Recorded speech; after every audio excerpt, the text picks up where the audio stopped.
Good evening. Frenchman Butte was the place to be this afternoon as hundreds of area residents made the trip to the hamlet to take in a bit of history. It was a 23rd annual museum festival and money was raised to support the historical center. Bart Pediasic was there and has more.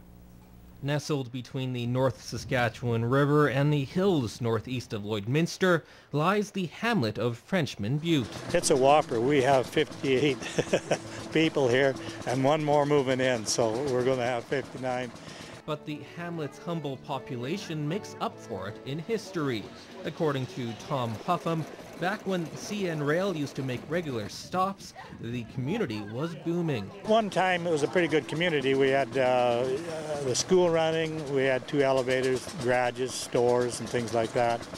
But as people moved away and the community shrunk. Now the old train station has been turned into a museum and has been running since 1979.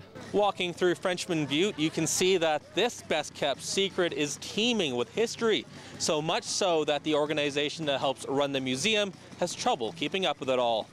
It's very difficult to focus on one thing, and certainly our resources are limited, and that causes us a major challenge. We didn't have any money to pay for the shoeing job, so Louis took his jacket and traded it to the blacksmith in exchange for the horseshoe. We have the original fur trade. The original explorers all came through this area. Then the river boats, a period of about 50 years when they ran the North Saskatchewan on a relatively regular basis during the summer.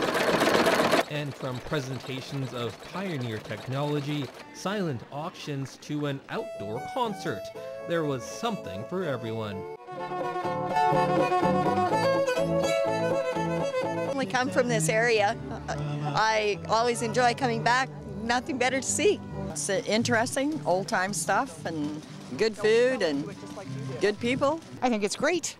I'm quite enjoying it. Puffam appreciates the support, saying all donations go a long way in keeping them running. We operate here on volunteers and donations. It's phenomenal, the support we get from the community, and we sure thank them for that.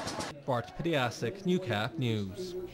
The Border City welcomed a special guest last night. Nashville recording artist Wyatt Easterling made the long trip from Tennessee to share his talents with people from the prairies. Annika Notveit has more. I've had it all figured out. It's been a long journey for Wyatt Easterling. Since his early 20s, he began in a publishing house producing music in Nashville. And I was the head of Atlantic Records A&R department back in the early 90s, which is the guy who goes out and finds the talent. And I signed John Michael Montgomery, Neil McCoy, and Tracy Lawrence. And if you didn't recognize those names, you may have heard of this country music star. Here I signed Keith Urban, Paul Thorne, a fellow named Paul Jefferson, who are all great songwriters. Of course, Keith has proven himself beyond our wildest imaginations. I knew he was good. I figured he'd probably make it there. And for those trying to make it, Easterling says, be realistic. Understand that it's a business. And if you're a songwriter, write every day. Write a little bit of something. You're going to try. You probably write 4 or 5 days a week. Maybe you'll do it every day. And people always ask me, how do you get a song heard in Nashville?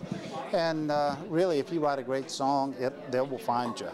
He also adds that social media is important to promoting your music. Social media is an extremely important facet, especially now that people can buy directly off of the internet. And a lot of people make their way in this business and do well and never have a record deal, per se. They just sell online, and it shows.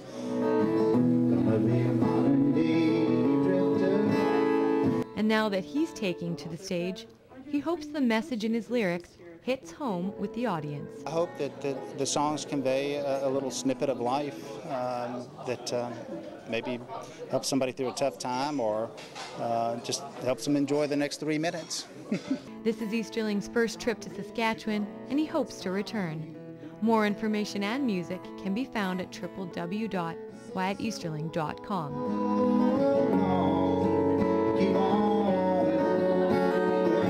Menotti, Newcap News. Moses joins me now for our first look at sports. So we're talking about the CPCA. Yep, Chuck Wagons, you gotta love them. Second final weekend, of course, they were in Turtleford this afternoon. We'll get some of the highlights later in our late cast, but we can tell you the Oil King and Ag Derby in Turtleford is setting up quite a finish for next week's Westridge GMC CPCA Finals. BJ Carey, the man to beat all this weekend. He captured Turtleford today. So here are the updated standings heading into the finals next week. BJ Carey, of course, on top. I said 582 points, the CPCA points champion and finals champion of last year. Vern Nolan, he's in second with 540.5 points. Brian Labicane, Shane Nolan aren't too far behind. Meanwhile, Jamie Labicane, Wayne Knight, along with Devin and Ray Mitswing, round out the bottom 5 through 8. Chris Molly is in 9th as he dropped a spot, but it was a solid weekend for this man, Lane Bremner. He moved up 2 spots, holding on to the final berth for the Calgary Stampede. Todd Baptiste, Dave Galloway, Kelly Morin, Dallas Dick, and Jim Knight still fighting for a chance to go to Calgary. Should be a great 5 days of racing. All right, we're heading east to Meadow Lake. The Senior A Provincial Championship Final had the Border City Blue Jays looking for back-to-back titles. They faced the Carlisle Cardinals, a team the Jays beat in the opening round of the tournament. It's double elimination, so the Jays would have to lose twice for Carlisle to take the crown. Clayton Ermel on the hill gets into trouble. From the opening pitch, Scott Nicholson goes deep right just on the warning track. Cam Jarvis scores from first. Nicholson's triple, not too bad. Next batter, Josh Hahn. Same result, Colby Field can't get to it. Nicholson will trot safely home. Hahn would round third and score. It would not be scored, or it wouldn't be scored an inside the park home run. It was scored as an error, but still 3-0. Danny Rasmussen on the hill for the Cardinals. Played against the Jays in the tournament opener. Bottom 1, Jason Fechter, runners on the corners, cashes in, Reed Flash. Same inning, bases juiced for Clayton Ermel. He redeems himself, finding no man's land in right, clearing the bases. Ermel is safe with a triple. He would later in score 5-3 Border City, now 5-4. Bottom half of the second, 2 men on for Landon Noyes. He drills one to right. Both Flash and Corey Carlson make it 7-4 Jays. That would end Rasmussen's day, going 1 1/3, allowing 8 earned runs. As for Ermel, he was having troubles on the mound. Bases loaded. David Lemieux through the right side. That'll make it 8-5. Ermel lasted 2 1/3, allowing 5 earned runs. In comes ace Colby Field, and he shut him down the rest of the way. Top at 6, he gets Jarvis swinging. Then Nicholson could only watch as he heads to the dugout.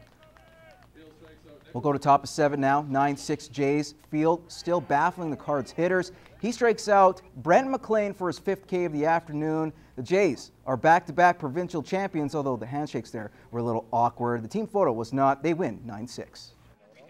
We're all a little weird. We thought it was going to be real high scoring and not a very well pitched game, but it kind of settled down and, you know, came out on top. Is this kind of a nice boost in momentum, knowing that you're going into the NSRBL finals as a provincial champion?